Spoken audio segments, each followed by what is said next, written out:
Tezpur hotel centre পইণ্টত নেমচুৰ শোণিতপুৰ জিলা সমিতিৰ শপত গ্ৰহণ অনুষ্ঠান সম্পন্ন হয়। শপত বাক্য প্ৰদান কৰে কেন্দ্ৰীয় সমিতিৰ বদৰুল ইছলামে আৰু উক্ত সভাত উপস্থিত থাকে কেন্দ্ৰীয় সাধাৰণ সম্পাদক জুলফিকাৰ আহমেদ, জিয়াউল হক, মুখ্য সাংগঠনিক সম্পাদক সাইদুল ইছলামৰ লগতে জিলা আৰু আঞ্চলিক সমিতিৰ বিভিন্ন পৰ্যায়ৰ নেতৃবৃন্দ।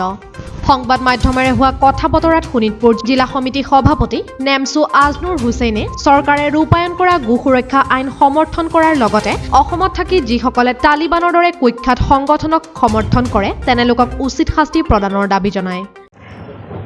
আজি আমাৰ তেজপুৰ হোটেল চেণ্টাৰ পইণ্টত নৱনিযুক্ত শোণিতপুৰ জিলা সমিতিৰ শপত গ্ৰহণ অনুষ্ঠানৰ আয়োজন কৰা হৈছিল। ইতিমধ্যে শপত গ্ৰহণ অনুষ্ঠান সমাপ্ত হৈছে। আমি ৩১জনীয়া শক্তিশালী সমিতি ৰূপে আজি আমাৰ কেন্দ্ৰীয় সমিতিৰ দ্বাৰা স্বীকৃতি পাইছোঁ। আমাৰ আজি এই শপত গ্ৰহণ অনুষ্ঠানৰ লগতেই আমি কাৰ্যনিৰ্বাহক সভা হিচাপে কিছুমান কথা আমি উপলব্ধ কৰি আলোচনা কৰিছোঁ, সিদ্ধান্ত লৈছোঁ। অনাগত দিনবোৰত আমাৰ এই সংগঠনৰ লক্ষ্য উদ্দেশ্যৰ মাজেৰে আমি সমাজখন, আমি অসমৰ ঐক্য সংস্কৃতি কলা কৃষ্টি সকলো দিশত আমি কেনেকৈ টনকিয়াল কৰিব পাৰি, আমাৰ ভাতৃত্ববোধৰ এনাজৰীডাল কেনেকৈ কটকটীয়া হ'ব, বিভিন্ন পৰ্যায়ত আমি আলাপ আলোচনা কৰি আজি সকলো আমাৰ বিষয়ববীয়াসকলক আমি অৱগত কৰোঁ। আৰু বৰ্তমান সময়ছোৱাত অসমৰ মূল যিমানখিনি সমস্যা আছে এই মূল সমস্যাখিনিৰ ওপৰত বিশেষকৈ ক'বলৈ গ'লে সংখ্যালঘুসকলক আজি বৰ্তমানৰ চৰকাৰখনে হেমাহি কৰি আছে আৰু আমাক বিশেষ ক'ব গ'লে বৈষম্যৰ চকুৰে আমাক চাইছে আৰু সেই বৈষম্যতা আমি পদে পদে উপলব্ধি কৰি আছোঁ। সুৰক্ষা আইন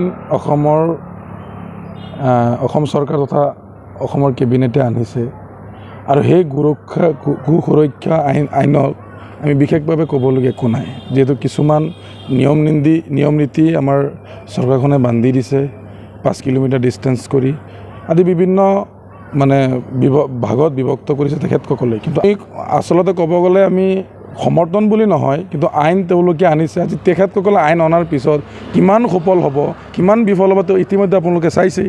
আজি আমাৰ যিসকল গৰু খুটি আছে, যিসকল আপোনাৰ আমাৰ খেতিয়ক মানুহ গৃহস্থ মানুহ, তেওঁলোকে কিমান 5-10-20টা কৰি আপোনাৰ গাই গৰু পুহিছিল আৰু সেই আইনখন অনাৰ পিছত আজি বিভিন্ন উজনি নামনি অসমত বিভিন্ন প্ৰান্তত আজি প্ৰতিবাদ হৈ আছে।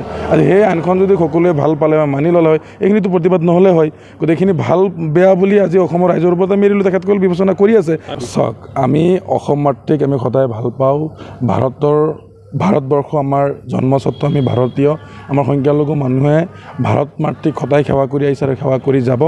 আৰু আমাৰ বুৰঞ্জী যদি আপোনালোকে চাই, আজি ইতিহাস যদি আপোনালোকে ফৰিয়াই গোটেই খোপাত আপোনালোকে চাব যে সংখ্যালঘু মানুহসকলৰ তথা মুছলমান মানুহসকলৰ যিবিলাক আপোনাৰ ত্যাগ আৰু এই ভাৰতবৰ্ষৰ কাৰণে যিমানখিনি আত্মবলিদান দিছে স্পষ্টভাৱে গোটেইখিনি লিখা আছে বা আমি পঢ়িব পাইছোঁ। বা আমাৰ মুছলমানসকলৰ বা সংখ্যালঘুৰ যিমানখিনি দেশ মাতৃৰ কাৰণে সেৱা কৰি যাব লাগিল ইতিমধ্যে কৰি থৈছে।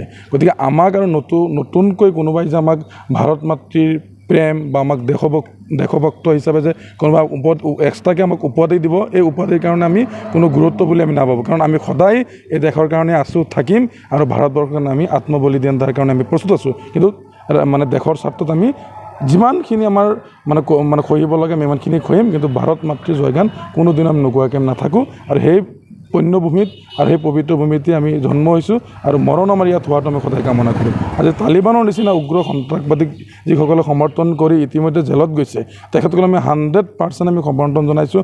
100% আমি তেখেতসকলক এই প্ৰশাসনক তথা অসম চৰকাৰক আমি সমৰ্থন দিছোঁ। এইকাৰণে যে যিখন দেশত থাকি সেইখন দেশৰ গুণ গৰিমা নাগায় তেওঁলোকে তালিবানৰ নিচিনা কুখ্যাত সংগঠনৰ সন্ত্ৰাসবাদী তেওঁলোকক হৈ ওকালতি কৰিব আহিছে। সেই ধুৰন্ধৰসকলক এই ফাষ্ট ট্ৰেক আদালতৰ জৰিয়তে হওক স্পেচিয়েলি তেখেতসকলক শাস্তি বিহিব লাগে, এইখিনি আমি আগতো দাবী জনাইছোঁ, বৰ্তমান আমি এইখিনি ক'ম। Bureau' report, Agnigarh news.